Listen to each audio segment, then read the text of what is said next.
Yo, what's up, guys, and welcome to the 17th Formula 1 Grand Prix review on my YouTube channel. If you do not know, every single Monday after a Grand Prix weekend, we hop on the stream and I turn it into a YouTube video as well. What we do is we take a look at a bunch of videos, discuss a bunch of things from the Grand Prix weekend. We then hop on Reddit, do a bit of a recap for the week. We then check out F1 Fantasy, F1 Play. And to start it all off with, I compile all my watch-along reactions in the video. So let's start off with those. Lewis, great start. Max is squeezing him, and Lewis is ahead. Lewis pushes him out wide. Max might lose a few places here. Oh, no, there's been a yellow flag already. Perez might get past Max here. Don't tell me they collide. And Perez up to second. Wow, Max has been fucking mugged. That just goes to show how good second place is here at this track. No crash apart from those two at the start, the two back markers. Damn, the McLarens and Ferraris having a good battle. The longer Sainz holds up this McLaren, the better for Leclerc right now. Oh, my God. Oh, they're colliding. No, Sainz went out wide. Holy shit! The McLaren's trying to go for a double overtake on the Ferrari. Eating him alive. How is Sainz on softs getting fucked this much?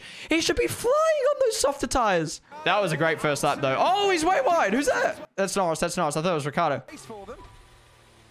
Is Stroll dumb? His racecraft is awful this year. He just turned in on two guys on his inside at the first corner. What does he expect? What? Okay, it's definitely a two-stop. Lap 10 from the Meds? All right, it's definitely a two-stop. 10 laps on the mediums. Oh, he's well and truly out in front. Holy fuck. Huge undercut. Where's Perez? I think Max was just pitting early. Oh, my God. Oh, my God. Who's that? Is that Alonso? Why is Alonso not leaving him any space? Go for the switchback. What a mad dog. 400,000 weekend attendance. That's fucking huge. Well done. Clap for the US Grand Prix. Oh my God. What is Alonso doing today? He's fucking throwing. I mean, how does that work? If you dive, go completely off track and keep the place, surely you got to give the place back, right? Alonso's on crack today. What is happening? Back on Alpha. Holy shit. Holy shit. He turned in so much. Oh my God. Not again, dude. Please get past so we don't have to listen to this bullshit again. Vettel gets it done. Oh. No, he hasn't. No, he hasn't. Now he has. Nice. Oh, Sainz has dived it. Oh, not close enough, though. Not close enough. Fully. Oh, no. Why cut? Why cut? Oh my God. I hate this fucking broadcast. He better not got damaged on that. That was a decent move though from Sainz. He lost his rears a little bit in the exit of the corner. Nah, their rears just hit. Oh, Sainz lost a little bit on his floor, but not too much. He'll be right. He'll be right. Oh, yellow sector. What's happened? What's happened? What's happened? No safety car. Oh, Raikkonen's out into the gravel. Mick's not moving out of the way. Jesus Christ. He's gonna give Verstappen DRS. 1.1. I think he's gonna get DRS. What is Mick doing? He's not got DRS. I think that's it. Max has won. I think Max has won. Unless something goes wrong. I think it's gonna end. Very, very tight finish though. Shout out to Mercedes for that strategy. More importantly, big shout out to Red Bull for their undercut early on. That won them the Grand Prix, that first stint. Very close, dude. One more lap, man. One more lap. Would have been a different story, maybe. Well done. Big ups, Verstappen and the Red Bulls. Two Red Bulls on the podium. That was Big Shaq. Whoa! What a boss. Yeah, it was a pretty decent Grand Prix. It wasn't anything spectacular like we've had for most of this year, but it was also just a good Grand Prix. I mean, two-stop strategy, a good title fight at the front, where the whole race we were left thinking, who the fuck's gonna win? Kind of like Spain and France this year. I think France was way more hectic, but kind of like Spain in the sense of like not much really happened in the Grand Prix, not much overtaking, but yeah, just the suspense building up to the final laps between Lewis and Lewis and Max was fucking crazy. But yeah, let's start off with discussing a few things from the race. I got so tripped out at the start. Great start from Lewis. Max did well defending. I know some people were saying it was rude from Max, but that's Formula 1. You fucking defend people like that into corners. Yeah, I freaked out because I thought it was Perez Max. The camera switch broke my mind and I didn't realize what happened. But yeah, really well done from Perez. I mean, at the end of the day, he's playing the team game and he led his teammate past. His teammate passed to fight Lewis, which was good. And the surprising thing about this was Max kept on Lewis's tail for about 20 laps. Oh, wait, no, that's wrong. That's cap. They put it at lap 10. He kept on Lewis's ass for 10 laps. You know, it didn't seem like dirty air affects the Red Bull that much in comparison to the Mercedes, that the second Lewis gets into, whether it's Charles Leclerc at Silverstone or we've seen it throughout the season, Max at Spain, where the second he gets into it, their car just loses so much speed. It's crazy. It's been their weakness for like 3 years. The Mercedes has clearly been designed to drive at the front of the grid. Yeah, so it was a shitty camera. We'll still talk about it anyway. But Lando goes down the inside. Sainz goes out wide, off track, overtakes Lando. And then later on, Sainz is told to give the place back to Lando, but he gave the place back to the closest McLaren behind him, which was Ricciardo. Thank God he didn't get a pen for this, because it was just a first lap racing thing, you know what I mean? Like, Sainz thought it took the initiative, let the McLaren pass, but at this point, Lando had already overtaken. So I don't think it's fair that Sainz should have to give Lando back the place as well, because, I mean, Lando's fault for letting his teammate get past, you know what I mean? So, I don't know, it's just Wrigley, you know, first lap stuff, I guess. But yeah, that could have been risky from Lando. It was a big dive. Oh my God. Stroll's racecraft this season has been awful. I can't be the only one thinking this, right? He has had so many stupid incidents, crashes. His qualifying is awful. Him and his engineers cannot get a qualifying right this season. And almost every time I see an incident with Stroll, it's always his fault. I don't get what he's thinking. Like, it's his 5th year in Formula 1, and he's turning in on 2 cars on his inside in a corner like this. Like, it's such a sharp turn as well. Look at this. He's taking the corner as if there's no cars there and there's 2 there. I don't get what he's doing. I could understand maybe like Tsunoda or Mazepin doing something fucking stupid like this, but that's such a rookie mistake. And this was tough for Ocon. Did not expect an Alpha to go flying past. Big balls it. See you later. I'm going to say it right now. If the championship comes down to a fucking pit stop at Abu Dhabi, where either Max or Lewis have a slow pit stop and it costs them the championship, I'm going to be fucking pissed, because this fucking rule came in for safety, and all it's done has made every single Grand Prix have 5 or 6 slow pit stops for drivers. Like, Sainz has been cucked by it almost every week for the last 4 weeks. Ricciardo's missed out on probably about 2 or 3 places because of it. It's just dumb. I get it's there for safety, but it wasn't really that safe in the first place. And if you're going to implement something, at least implement a system that doesn't cause literal RNG. It's literally, they're going to the pit stops now, and you literally see all the teams. They're standing there. They're all done. The wheels are on. The nuts are on. They don't touch anything, and the light just hasn't gone. Like, fix it. Raikkonen's gone fully alongside Alonso, round the outside. Alonso, as you can see, uses a little bit of the curb. So Raikkonen goes around the outside. They still collide because Alonso's gone so far out wide. Raikkonen overtakes him off track. And Alonso claims that should be illegal. But if Raikkonen's fully alongside and Alonso fully pushes him out wide, that's fair for Raikkonen to overtake him. Because at the end of the day, the trajectory to go all the way around Alonso is going to be fucking slower anyway. So, yeah, I don't know what Alonso's complaining about, to be honest. And then, you know, they both lost a bit of their floor anyway. So, didn't help either of the races, really. No, he's fully alongside. Gets pushed out wide. Tsunoda, once again, 2 Grand Prix in a row, doing really, really, really good defending. He last week at Turkey defending Lewis. He defended Bottas for quite a bit this race. And then here's the second incident for Alonso. Man's brakes for the corner, goes completely out wide to the point where he goes completely off track and keeps the place. If there was a wall there, he would not get the overtake done. Oh, he'd be in the fucking wall. And Alonso claims that's a fair overtake, but like, no. That's a completely different incident. And then they go side by side. The camera angle sucks. And then I don't get this one. Then Giovinazzi has to give the place back for this. I don't get it. I need to see a different camera angle. But like, how is this different to the Raikkonen one? I agree. The Raikkonen one shouldn't have been a pen. Raikkonen shouldn't have to give the place back. He went around the outside, which is slower. But here, I feel like Giovinazzi gets pretty decently alongside, goes around the outside, off track. I don't know. I can't really comment on this one because of the camera angle. But like, in my mind, the Raikkonen one's not, he shouldn't have to give the place back. I don't think Giovinazzi should give the place back. Alonso's the one forcing him out wide. This was just unlucky. I mean, Sainz going around the outside, Ricciardo slightly oversteers. Sainz slightly turns a little bit too early. Their rear tires touch, because obviously the rear tires are fucking wider than the front tires. Sainz got damaged from this, which I think in the end cost him not only 5th place, but obviously 6th place, because Bottas got past. Yeah, this is a little bit unlucky. It's hard racing at the end of the day. I mean, during the post-race stuff, I showed a clip of Schumacher and Montoya, I think it was. They literally fucking clap each other up, and they're both driving the car fine. Meanwhile, in 2021, they literally touch floorboards and their car falls a bit. It's like, it's just the way the cars are, where side-by-side racing like that never ends well. And Raikkonen, he was my driver of the day up until this point. He was killing it in the points, and then he fucking spun. Yeah, this was crazy. Schumacher didn't pull over once. This is just stupid for 2 reasons. One, the dirty air that's given to Max, but then the DRS that's given to Max. Yeah, I wasn't paying too much attention to the back marker cars this weekend, but a lot of people were saying they weren't getting out of the way. And quickly, we're getting that point of the race. I just want to quickly talk about the broadcast. I didn't think the broadcast was this bad this weekend, but surprisingly, I saw more more people in chat and on Twitter complaining about the broadcast this week than at Turkey and Russia when I was complaining about it non-stop. But for some reason, I get it. The two championship rivals are battling, but at the end of the day, Formula 1, there's 20 cars on the grid. Can we not just get a little mini screen for Sainz and Bottas, please?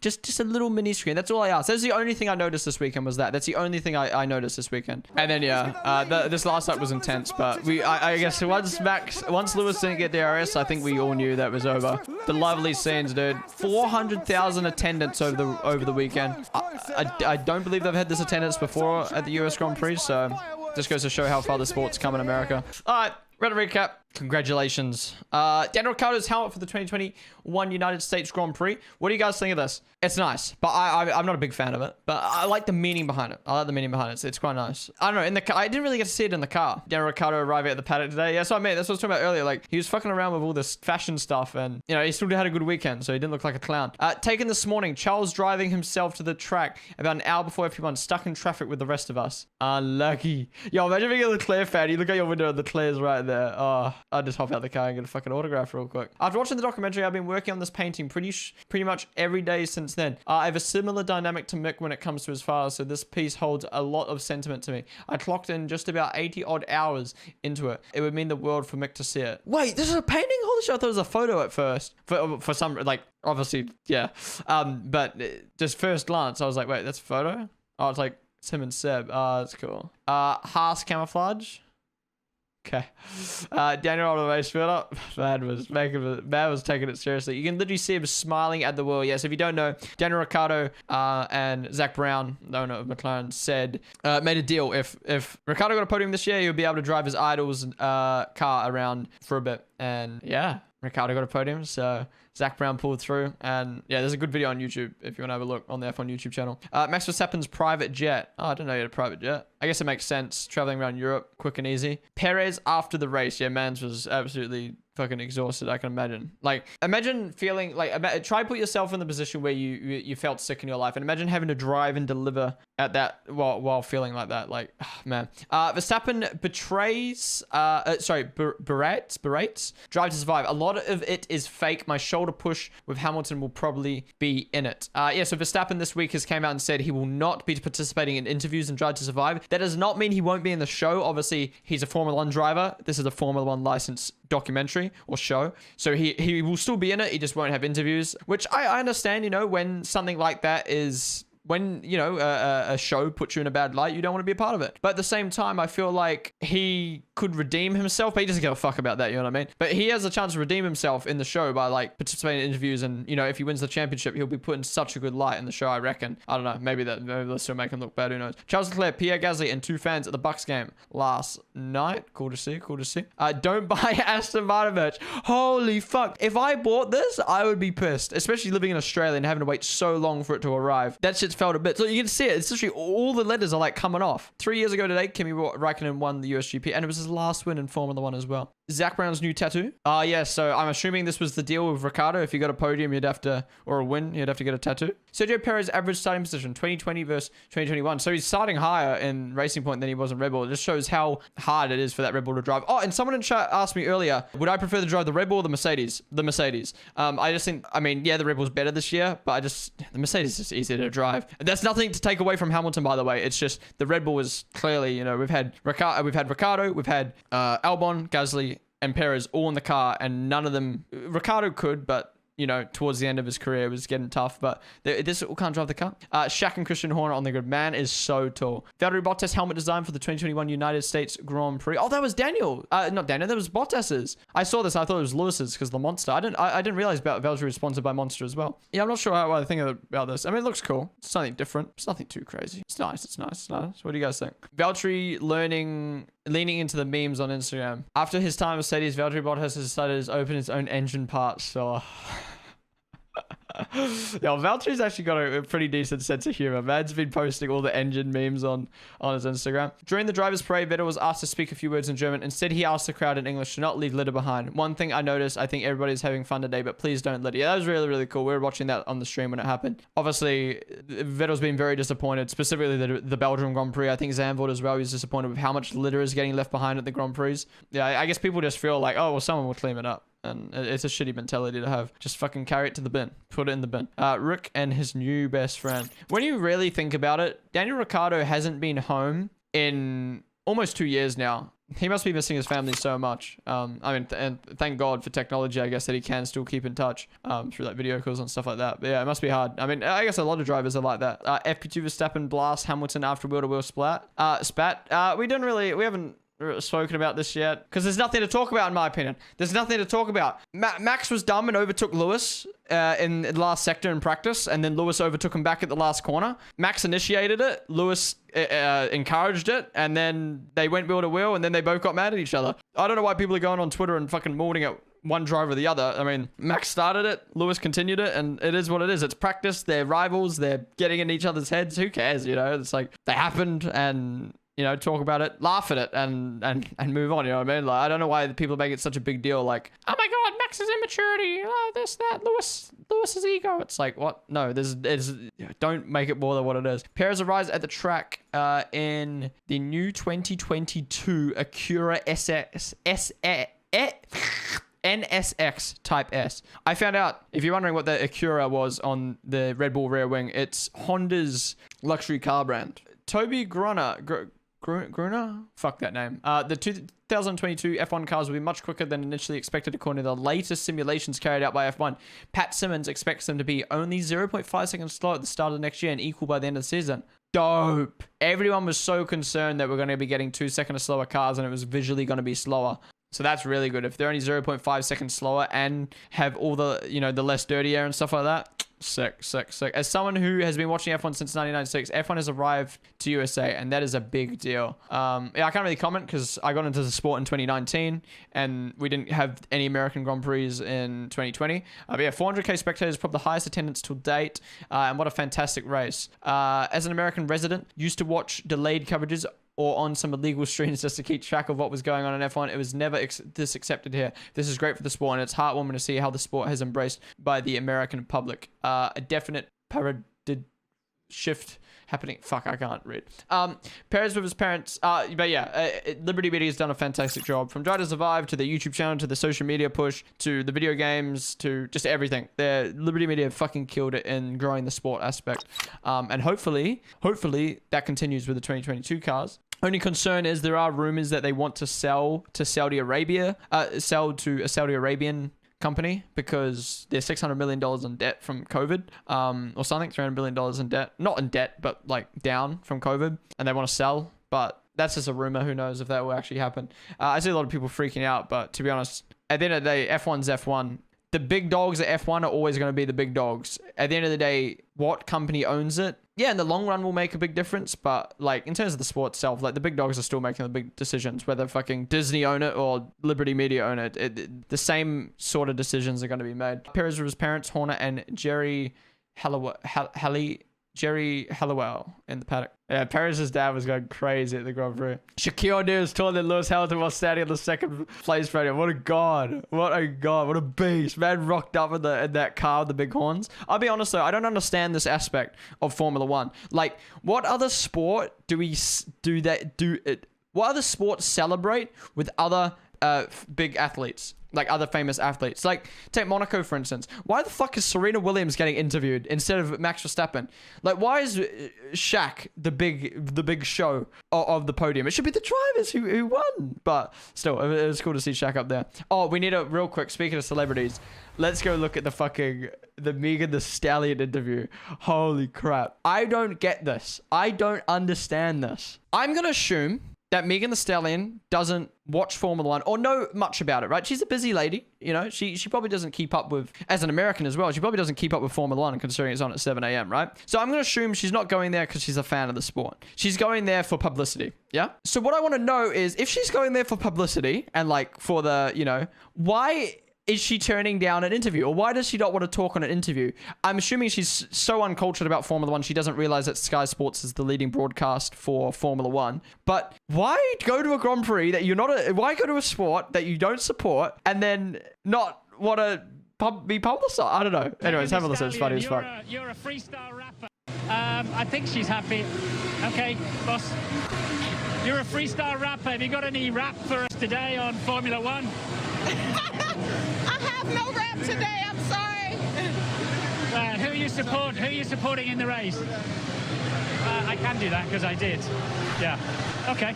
She seemed very happy to talk, didn't she? That was very nice of her, and I appreciate that. I love old mate. I love this guy. This guy comes in like that TikTok. You ain't that guy, pal. You ain't that guy. Like, oh my god. Anyways, that was pretty fucking funny to me. 5 winners in the last 6 races. We've had Ocon, we've had Verstappen, we've had Ricciardo, we've had Lewis, we've had Valtteri. Oh damn, that's sick. Perez with open visor on the main straight. This was just quickly doing a little vomit out the visor. Lewis Hamilton and crew after racing an L39 Albatross fighter jet for an IWC commercial. Oh, okay. All right, we're done. We're done with the Reddit recap. Let's go look at our god tier fantasy team this week. This is my team for the week. We fucking killed it. Let's fucking go. 241 points. We got Norris, who finished in 8th. He didn't have the best race, but still decent points. We had Perez turbo driver, which was the best person to turbo driver. We had Verstappen, who won the race. We had Sainz, who finished 7th, was it? So decent points on Sainz. We had Schumacher, who beat his teammates, who got 7 points. Here's my budget driver at the end of the day. And then we got a Red Bull 1-3, which was 76 points. So I'm really, really happy with my team. I think I've moved up a little bit in the fantasy league. So yeah, let's go have a look at that right now. Actually, real quick, I'm trying to think. Team could have I had that would have been better. I think if I had Leclerc instead of Sainz and Russell instead of Schumacher, it would have been better. But I don't think I would have been able to afford that. I think this is the best team. We'll have a look. We'll have a look. Anyway, head over to the league, join. Yo, we're second. We're first. I'm first in my own league. The reason why I say I'm first is because I'm second, but I haven't used my Mega Driver yet, and I'm only 40 points off the lead. And Mega Driver gets you a good 150 if it goes right. So either way, I'm second in the league right now, but first out of the people who have not used Mega Driver just yet. Let's go. So yeah. Still leading the fantasy team at the moment is Gambling, who's used his Mega Driver. His team for the week was, the exact same as mine. Exactly the same. Fuck! If he just picks, he can stream snipe. Gambling can just stream snipe. Actually, no, I haven't used my Mega Driver yet. I was going to say he can just pick all the drivers that I pick and 100% beat me. Don't worry. Anyways, T-Max behind me as well. His team for the week was... Yeah, he missed out on 60 points this week. He went Norris Turbo Driver, Gazzy -8. Hamilton wasn't a bad pick. Russell 18, Sainz 21, and Rebel 76. Damn. Who had the best team of the week? Best team of the week was Intergalactic Poochie Head. He used his Mega Driver, though, on Hamilton, who finished second. So not too bad of a week to use his Mega Driver. He turbo drivered Perez as well. Sainz 21, Russell 18, Norris 19, and Aston Martin. Not too bad of a team, but I almost matched him not using my Mega Driver. So maybe it wasn't the best team. Best team not using Mega Driver was Degree, 252 points. So that was 11 more points than me. Who did he have? So Verstappen, Norris, Sainz, Russell, Perez, Red Bull. Okay. Well, I made a mistake then. I swapped out Russell for Schumacher.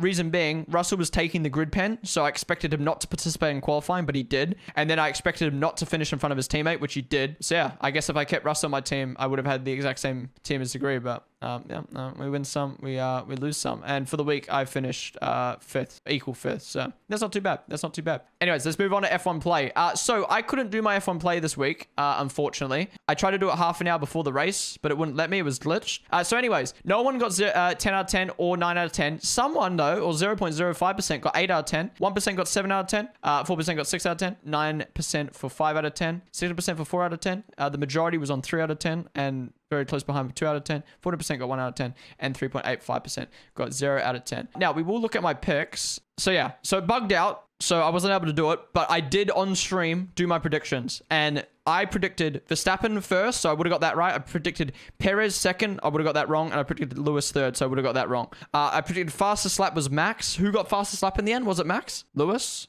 Okay, so I got that wrong. I said first to retire was going to be Stroll and ended up being Gasly. Best finisher, I said, was going to be Yuki. I think it was Yuki, right? So I got that right. So I got 2 right. I predicted highest finisher was Charles. I got that right. So I got 3 right. What else is there? I said safety car. There wasn't a safety car, so I got that wrong. I said 2.2 to 4 seconds. I got that wrong. And I said 17 finishes. How many finishes were there? There was 17, right? So I think I got 4 right this week. F1 plays fucked. Fix your website. I think I got 4 out of 10. Let's just say 4 out of 10. Anyways, let's look at the standings for the league. Buamo and Stev got 6 out of 10. Well done, guys. Pierzy and Wonga got 4 out of 10. Bodie Mika got 3 out of 10. James Lord got 2 out of 10. Good Jokes and Redo got 1 out of 10. And everyone else probably didn't pick their team because it was bugged half an hour before the race. So, yeah. So yeah, I would have got 4 out of 10. So I would have been sitting up pretty with these guys, I think. I think it was 4 out of 10. Anyways, guys, that's going to conclude the review for the Formula 1 United States Grand Prix. I appreciate all of you who tuned on in. I really enjoyed it today. It was good vibes. I felt like I didn't stutter much today. Usually when I do a Grand Prix review, I like lose my train of thought. I felt like I flowed really well today with the talk and the conversations and stuff like that. It felt good. It felt good. Overall, good Grand Prix weekend. I enjoyed it. I'd give it a B tier, maybe a B minus, just because there wasn't much overtaking, but I was still left with suspense most of the time. So yeah. Anyways, 2 weeks time, same place on the stream and the YouTube channel for the Mexican Grand Prix. I'm looking forward to it. I really enjoyed the different vibes on the watch-alongs this weekend, with it being at a completely different time, waking up early for it, different faces in chat. I'm looking forward to the same again for the Mexican Grand Prix. So yeah, appreciate you guys all tuning in, and I'll see you guys in the next one. Goodbye. I've never been a sweet time, hardly even smooth when it comes down to a cute girl in my room. I'm not even that young, can't blame it on the booze, cause whenever there's a cute girl